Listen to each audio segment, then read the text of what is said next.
Those who seek to inflict harm are not fazed by gun control laws. I happen to know this from personal experience. He is being called Massacre Mitch right now for a reason, because he literally is refusing to allow pieces of legislation to the floor, even though they have bipartisan support. Our constitutional liberties are just as important today as 200 years ago. I think background checks are important.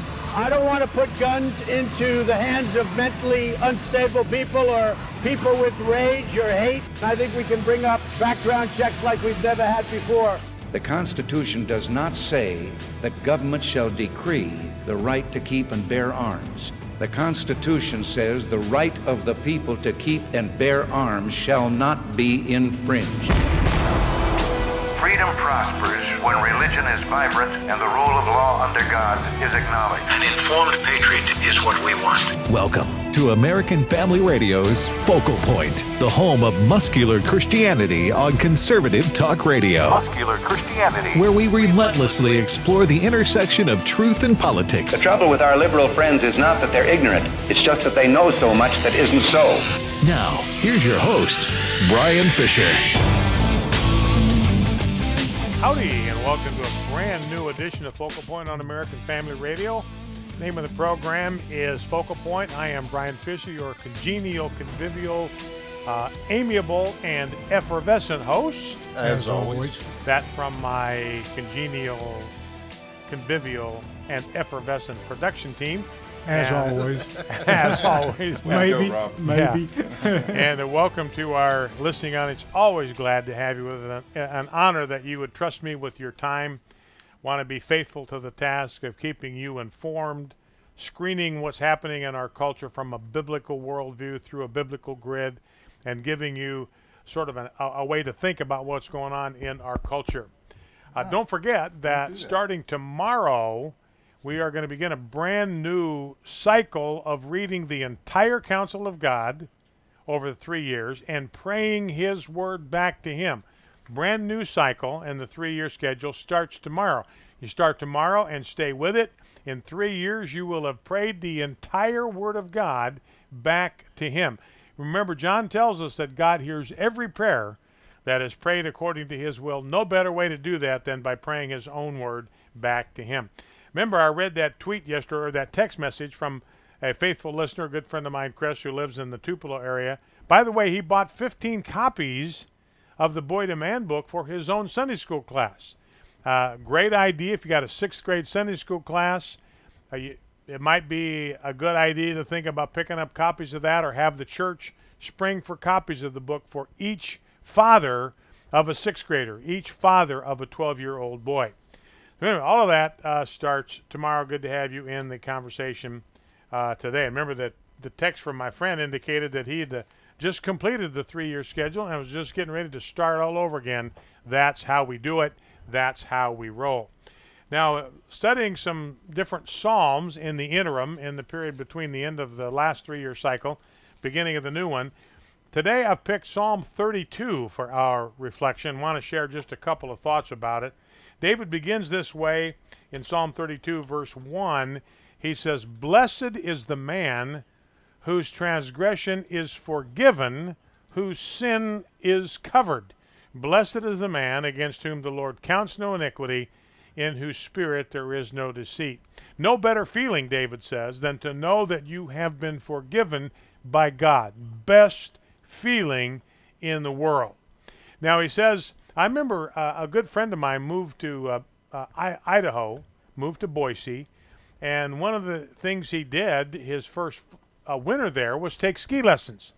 And he said, it was amazing to me. The first thing they taught us how to do was how to fall down, how to take a fall, how to recover from a fall. And this is what David is talking about in Psalm 32, how to recover from a moral fall, because we all have them. He even in verse 8 says, "Therefore let everyone who is godly offer prayer to you at a time when you may be found." So what David is admitting is even the godly sin. Godly people sin. Don't be amazed. Don't be shocked when it happens. Even godly people sin. You know, there's a saying that I heard for the first time a long time ago, but it's true. Christians are not perfect. just forgiven. But David says where the place of recovery has to begin is by having no deceit in our own spirit. That it means we have to stop lying to ourselves about what we did. Now that's always the instinct. We hate to admit that we messed up, that we fouled up. We hate to admit that. So we try to ignore it. We try to keep it under wraps. We try to conceal it from ourselves. And of course, we know that we can't conceal it from God, but we still kind of convince ourselves that we can.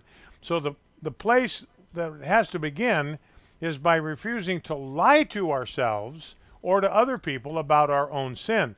David says, when I did that, when I kept silent, my bones wasted away. I groaned all day long. My strength was dried up.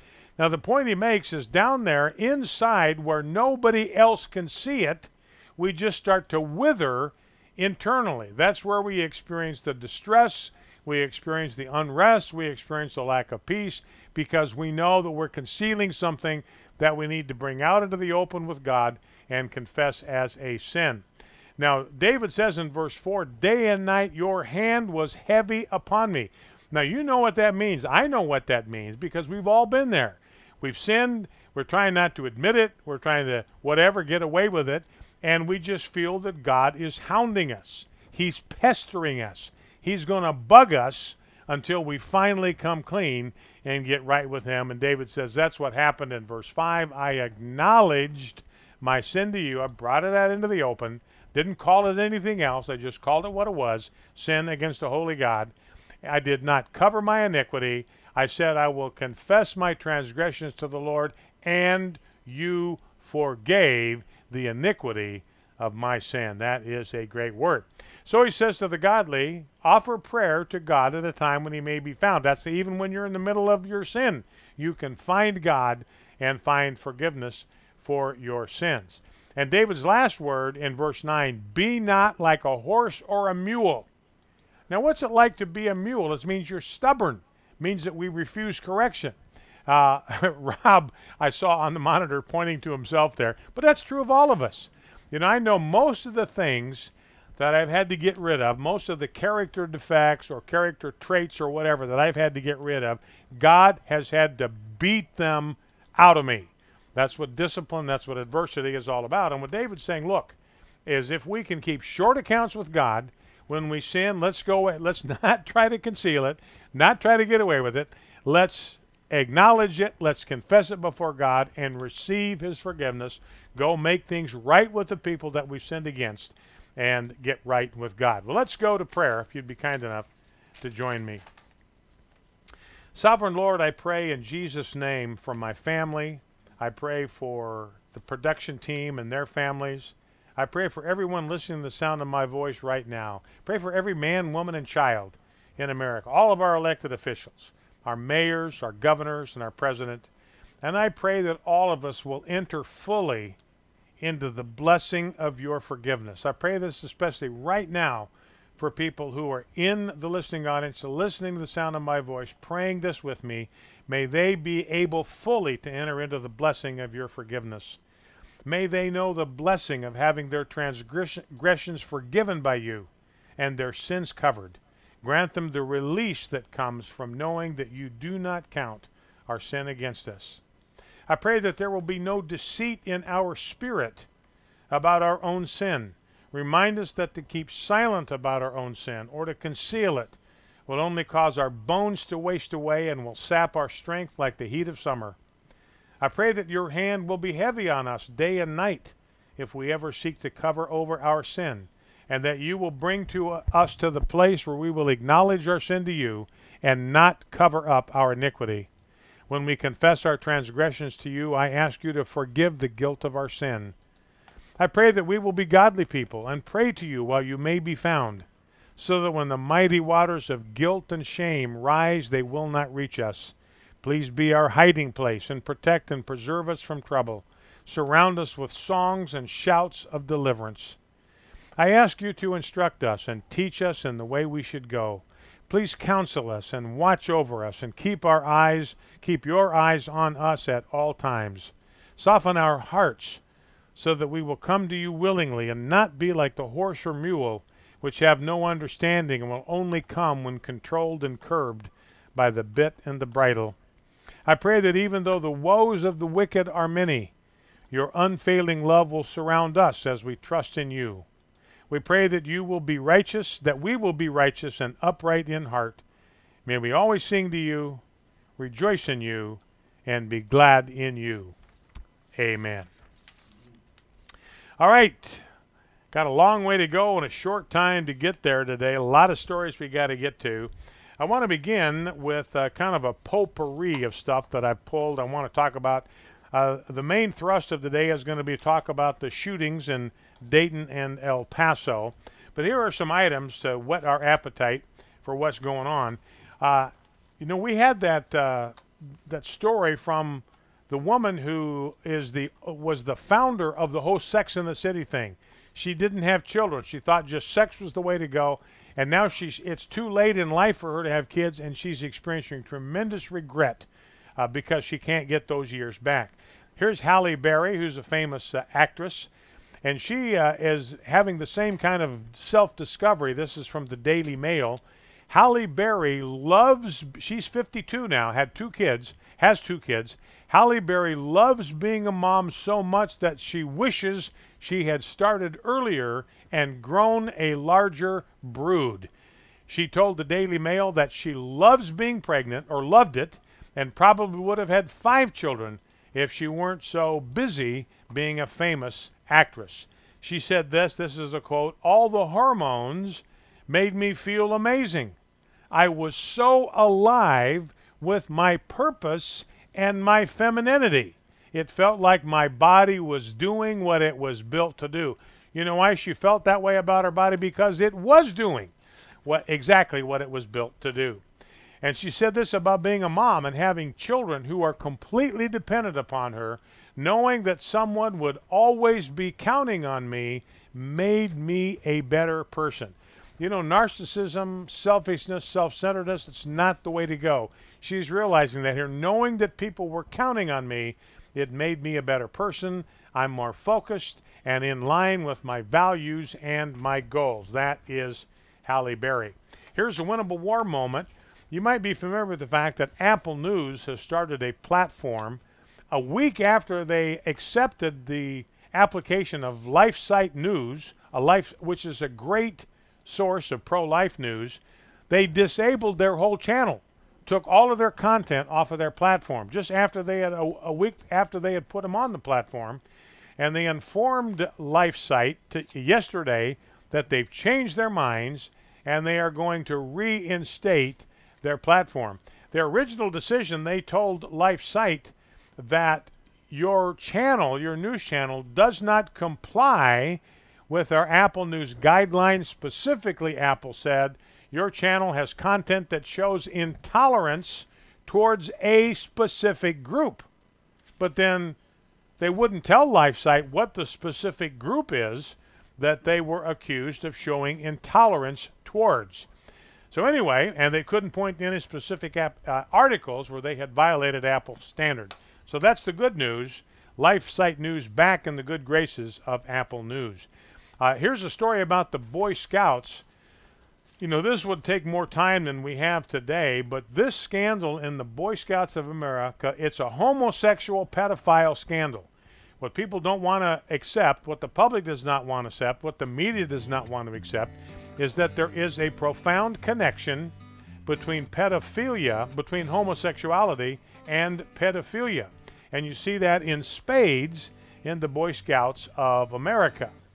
They are now in the business of trying to cover up a, quote, pedophilia epidemic within their organization. This is the same thing as a homosexual epidemic, because homosexuals are the ones that are responsible for the bulk of pedophilia. Males, adult males, abusing boys. Because it's an adult male abusing a young male, it's by definition homosexuality, male on male sexuality. But this firm that's going after the Boy Scouts have identified 350 previously unknown scoutmasters and volunteers who preyed on boys whose names were not previously known to law enforcement. We'll be right back. Stay with us. Why should a fool have money in his hand when he has no sense? My name is Abraham Hamilton III, and this is the Hamilton Minute. Procter & Gamble, which owns Gillette, reported a net loss of $5.24 billion, or $2.12 per share, for its second quarter due to an $8 billion write-down of Gillette's value.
Congregation, I just want to thank God for 16 years of marital bliss and happiness. And a guy came up to me afterwards and said, wait, I thought you'd been married for 20 years. I said, well, like I said, I'd like to thank God for 16 years of marital bliss and happiness. Just a little humor there. Speaking of humor, the left doesn't have any. I've frequently complained that they have no sense of humor. One of JD's buddies, his name was Matt. In fact, there's a picture of Matt and JD and I reading a book. In the book, the Boy to Man book, the Matt's in there. And Matt one time was complaining to his mom about the fact that people he was around didn't seem to laugh when he thought or did something funny. He said they have lost their senses of humor. People have lost their senses of humor. Well, the left has. It's gone. And here is a proof. You know the website Snopes, supposed to be a fact-checking outfit. In fact, it was kind of the granddaddy of all fact-checking outfits. And I don't know if you're familiar with another website called the Babylon Bee. Babylon Bee is a Christian website, and you go to their website, and it's a satire site, very funny. You go to their website, the Babylon Bee, right on the top of their newsletter, it says, fake news you can trust, delivered straight to your inbox. Then at the bottom it says, we write satire about Christian stuff, political stuff, and everyday life. Well, Snopes got so offended at some of the satire that the Babylon Bee was putting out, they've started fact-checking. They've started fact-checking the Babylon Bee. They've started fact-checking a site that everything you read on here is fake news. All right, Snopes, go ahead and knock yourself out. Kamala Harris, by the way, wants to be president. Her support was at 27% until Tulsi Gabbard called her out for what she did as the Attorney General in California, throwing small-time marijuana dealers in prison, refusing to allow black convicts out because she wanted to keep them for cheap labor.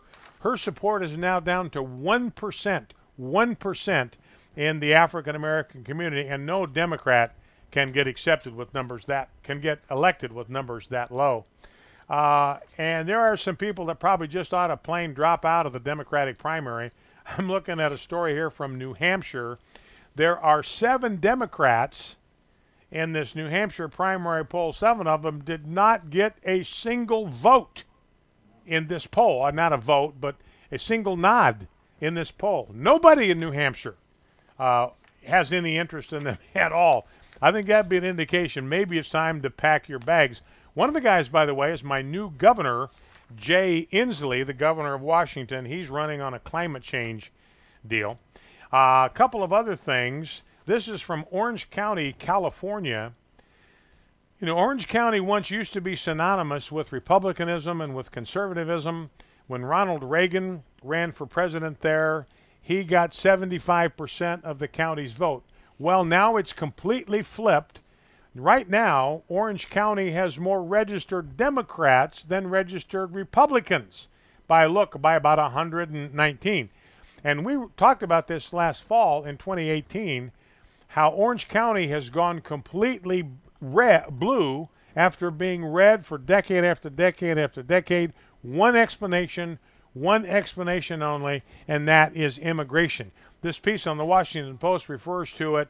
The blame, they say, is due to shifting demographics. What they don't tell you is that's unrestricted immigration, especially illegal immigration from south of the border, has turned that, and that's California is a template, ladies and gentlemen, for what they want to do to the entire United States of America. So it's immigration, pure and simple. This is why Democrats are for open borders.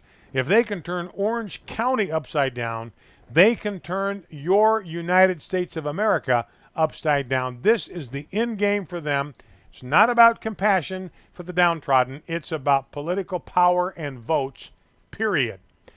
By the way, speaking of immigration, 1,200 migrants have been stuck in Mexico waiting to have their asylum requests adjudicated by an immigration judge. 1,200.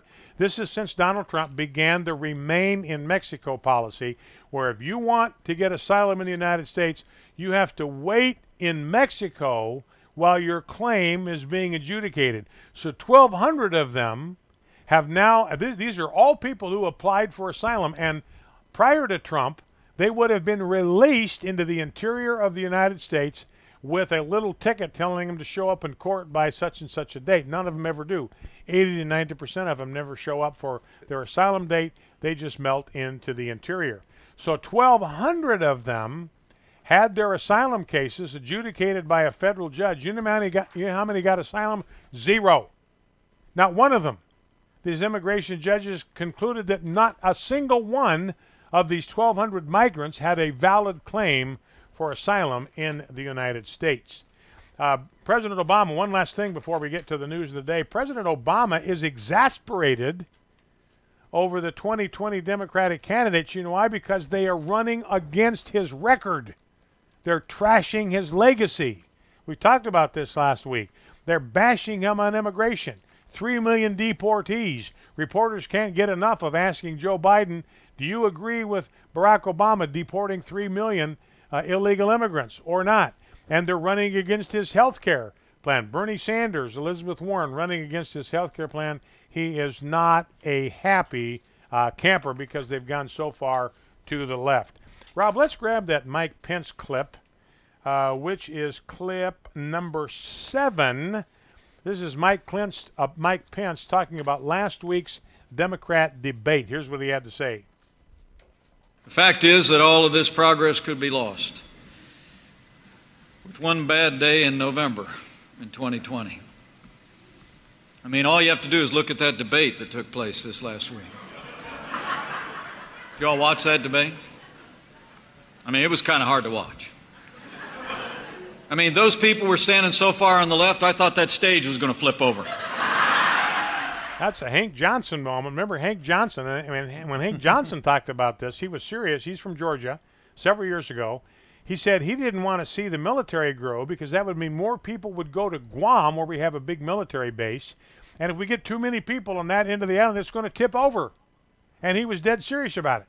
Now, personally, I do not want Guam to tip over because that's where Debbie was born. I want to honor the place of her birth. I do not want Guam to tip over. But anyway, Mike Pence said that could have happened to the debate stage last week. All right, let's get to some clips. Let's go to clip number 1, start right there at the top. This is from CNN with a, whoops, let me silence my phone here if I can. This is from one of their reporters by the name of Sandoval, and here's what he had to say about a Twitter account from the Dayton shooter. Remember, we now know that he had extreme left-wing views. I'm going to get to those here in just a second.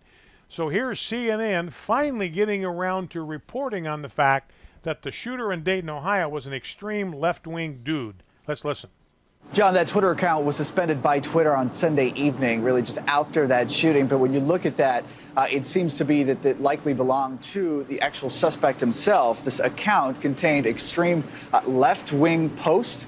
It was anti-police, pro-Antifa retweets that it included as well. In the bio line, it actually had the phrase, I'm quoting this, "I'm going to hell and I'm not coming back." This new information is coming as we continue to hear from some of the gunman's former high school mates who say that they were told by school officials nearly a decade ago that they were on not only a hate but also a rape list. And also, though, law enforcement sources saying that they did look at the shooter's home and they recovered what are being described as writings. However, they say that based on those writings at this point in time, it doesn't seem that this that the atrocity that happened here was not either politically or racially motivated. Okay. Imagine him saying that about a shooter who was influenced by right-wing websites. Police have no idea about the motive. We know this guy was extreme left-wing. He was anti-police. He was pro-Antifa. And so forth, just complaining about or just exposing the fact this guy was an ardent left-wing extremist. But they say we have no idea whether this attack was politically or racially motivated. None whatsoever. You know, you never know that to hear the Talking Snake media bloviate about Trump and racism. I mean, immediately they've got their motive. They blame Trump for it. They blame every white person in America for the shootings in Dayton and especially in El Paso. Okay, we're going to take calls on what you think about the state of affairs. The number to call is 888-589-8840, 888-589-8840. The phone lines will be open in just a couple of minutes, so 888-589-8840. And Jeff, if you want to give me a call back, I've got my phone silenced and I can bring you in on the iPad. I just fumbled around trying to open it up. So give me a buzz back on the break and we'll get you hooked back up.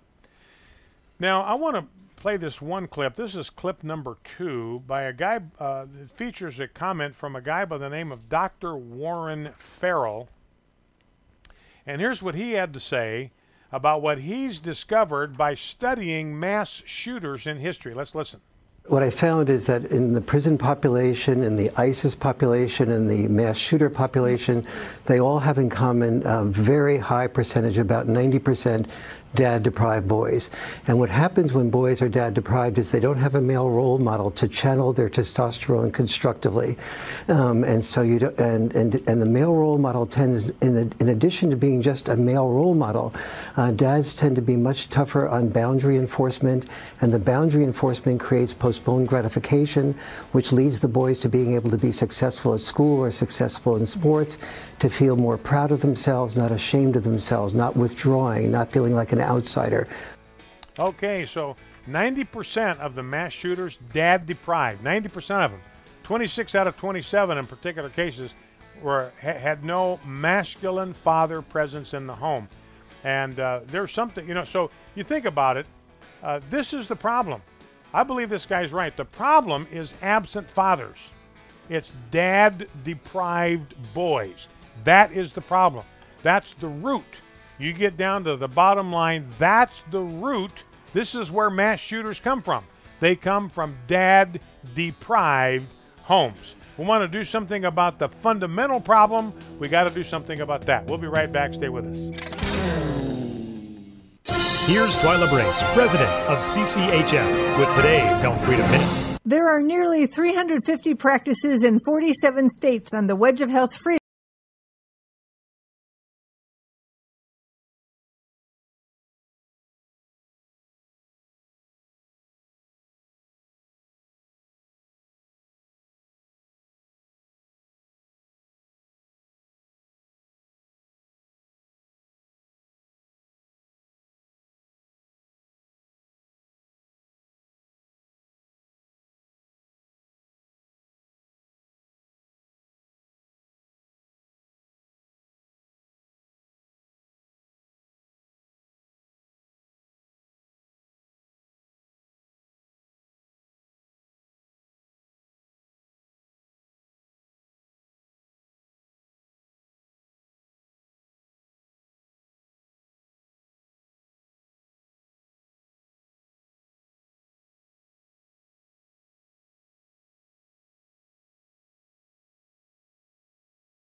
American Family Radio.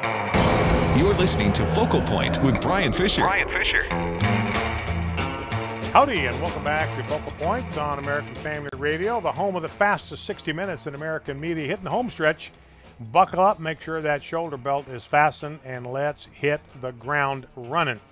Now, I want to listen to a little more rhetoric from the left. Oh, by the way, just back to the dad deficit. You know, here's a guy, a scholar, Wes Farrell, saying, look, the problem is a dad deficit. These boys experience a dad deficit.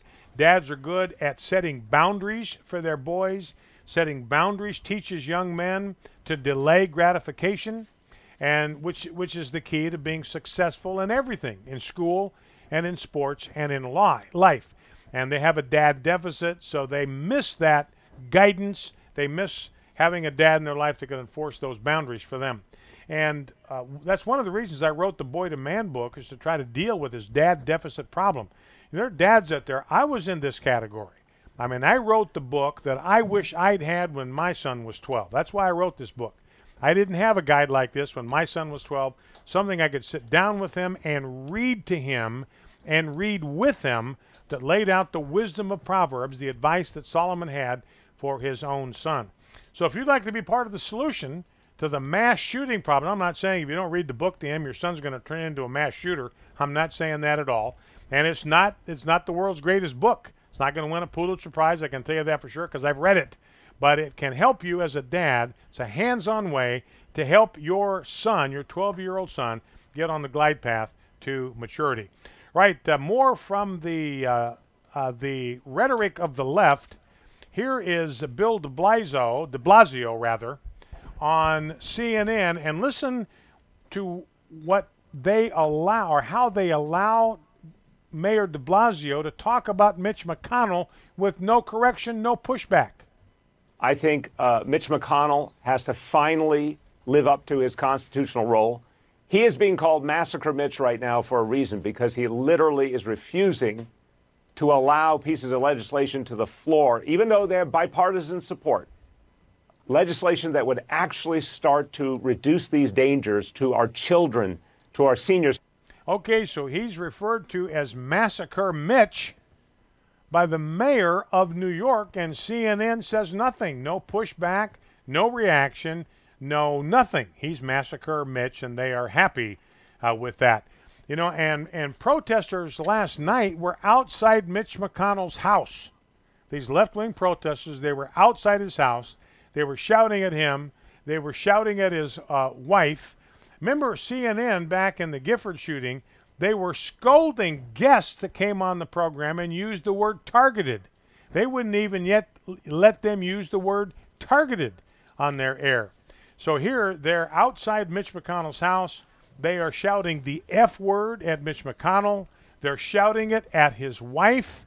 Remember, we played that soundbite where they followed them, group of them followed him out to his parking lot and said, "We know where you live." All right, let's go to Nicole Wallace. This is clip number 8. Nicole Wallace, one of the main anchors on NBC, MSNBC, and listen to what she says Trump is all about. Clip 8. In words and actions throughout his presidency, he's basically declared open season on Latinos because we are one of his favorite targets. And it's not just the language he used. You know, you mentioned calling Mexicans drug dealers and rapists when he came down the escalator. That was day one. Then it escalated into attacks on Latino journalists. It escalated into attacks on the so-called, as in his words, the Mexican judge. Then he ramped it up again to the invasion, the warning people of the caravan, and words like infestation. What do you do with an infestation? With an infestation, the conclusion is to attempt an extermination.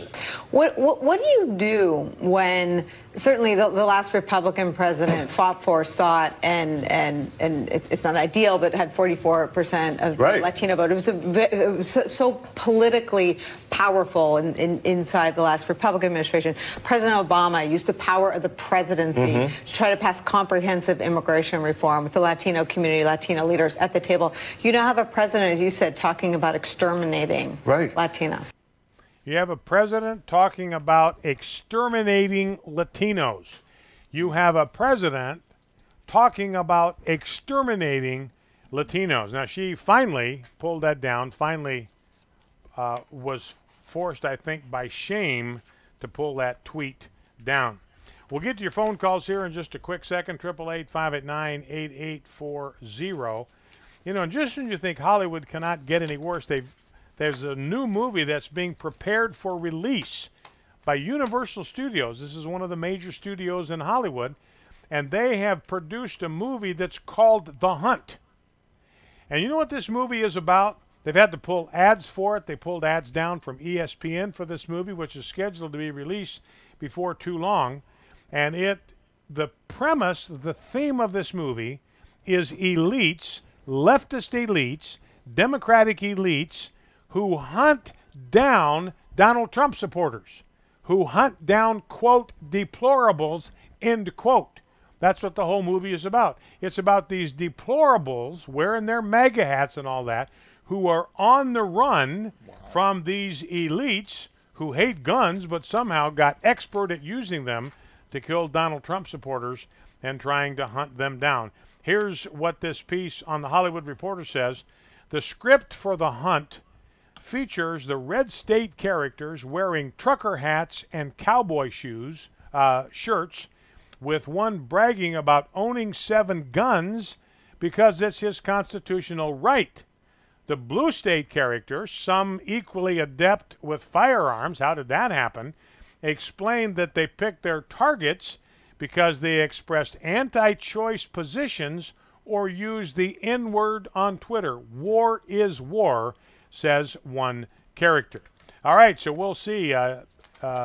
Universal hasn't said anything about shelving that movie or pulling it down.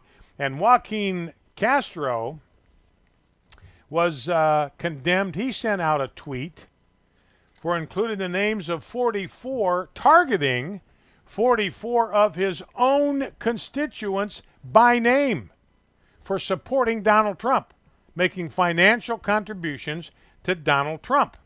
You know, the idea here is that's a nice business you've got there. Be ashamed if something happened to it. But these are his own constituents. So Joaquin Castro, surprised that a guy by the name of Castro would do something like this, he has put his own constituents' lives in harm's way. So it's basically a member of Congress trying to send a mob after private citizens, his own constituents, to punish them for their political speech. You know, and this raises the question of whether people in America ought to be able to make political donations anonymously, and I think they should. You know, you saw what happened to Brendan Eich in California, where they had to divulge their donors.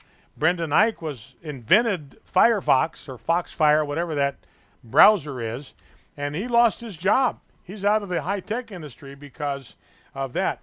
You know, so essentially this was an invitation to boycott people that donated to Donald Trump. But, you know, a lot of these people are identified as retired people.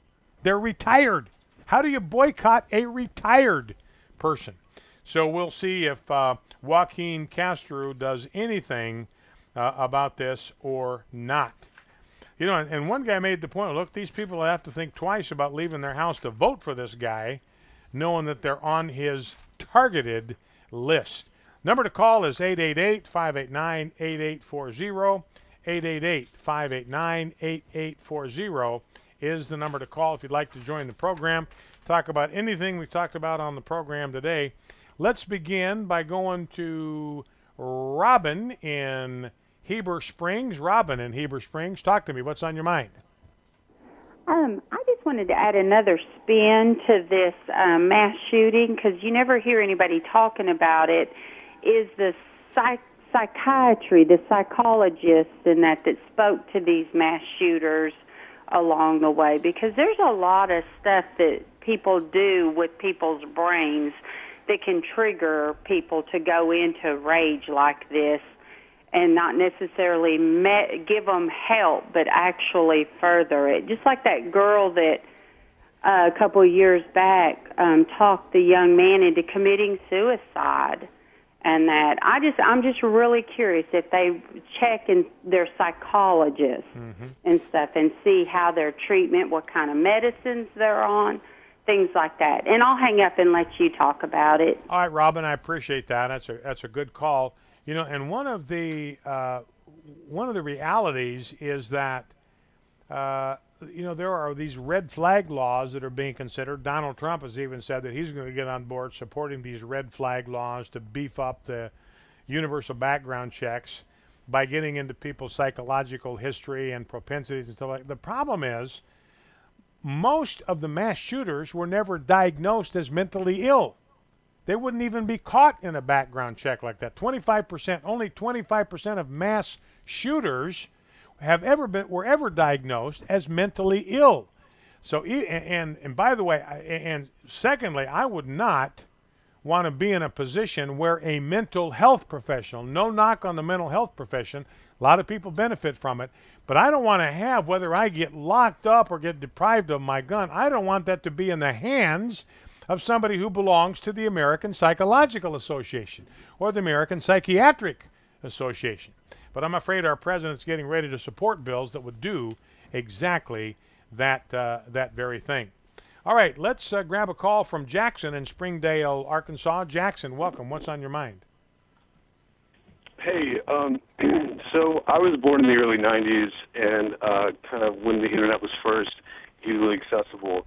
And I wanted to point out how like mental health is just absolutely getting wrecked by my generation, and it's all, and a common thread that I've noticed is it's all kind of connected to we don't know what reality is anymore because we think what we post online is real, what we see online is real, and we don't have a grasp on real, tangible, actual things in our everyday world around us, and so it confuses people and pushes them into these mass shootings. All right, good. I appreciate the call, Jackson. And it's interesting that if we were able to identify mentally unstable people, because that's what they're saying, what we got to do is we got to identify mentally unstable people so we can keep them from having guns, we can keep them off the streets. Well, here's the question. Number one, who do you trust to identify people who are mentally unstable? You get a red flag law, you've got a lot of liberals out there, a lot of regressives out there that think Christianity is a mental illness. We believe in an invisible friend in the sky. We are mentally unstable. What if they classify us as mentally unstable, not outside the realm of possibility? If you listen to their rhetoric, they think we're nuts. So that would be a way to start disarming conservative American citizens. I'm very, very leery of these red flag laws. All right, let's go to Robert in Alabama. Robert, welcome. What's on your mind? Talk to me. Brian, thanks for all you do. Highly recommend your book, and you hitting it on the head. Keep it up. Let me mention this. What president, other than the one we have now, God bless him, has come out clearly that if you do a mass shooting, you will be executed. And that should have been done right along, and we need to enforce the laws, not new laws. And I believe as a person of color, we know that there's problems, and it's a heart problem, not a race problem. And above all things, as followers of Christ, let's just continue to pray for wisdom and protection for our president and this nation. I'll listen to your comments. Thank you, Brian. Okay, great. Thank you. Good call. He's talking about Donald Trump did say, look, I've directed the Department of Justice. Let's drop down, Rob. Let's squeeze this one in. It's clip number 10 if you've got it, if you can find it. This is Donald Trump on what should happen in response to these mass shootings. Let's listen. Today, I'm also directing the Department of Justice to propose legislation ensuring that those who commit hate crimes and mass murders face the death penalty, and that this capital punishment be delivered quickly, decisively, and without years of needless delay. These are just a few of the areas of cooperation that we can pursue. I am open and ready to listen and discuss all ideas that will actually work and make a very big difference. All right, so Donald Trump says, best thing we can do, we identify a mass shooter who's killed people, we put them to death, we do it swiftly, give them a fair and speedy trial, and then execute them. Okay, last call of the day. Let us go to Rick in West Monroe, Louisiana. Rick, bring us home. What's on your mind? Mr. Fisher, thank you for making mention that most of the mass shooters don't have a dad in their lives. Now, I've been blessed to live in this world during a time when giants walked the earth. One of my great heroes was Mother Teresa. And I remember when some folks came to her once with a genuine question, what can we do to make the world different in a good way, to make the world better? And she told them, go home and love your family. It's so simple, but it's a truth that never changes. All right, Rick, listen, I appreciate that. And that goes right to the heart of what that PhD, Wes Farrell, was saying. Look, the problem is a dad deficit. They don't have a dad at home that'll wrap his arms around them and love them and guide them and teach them the benefit and the importance of delayed gratification.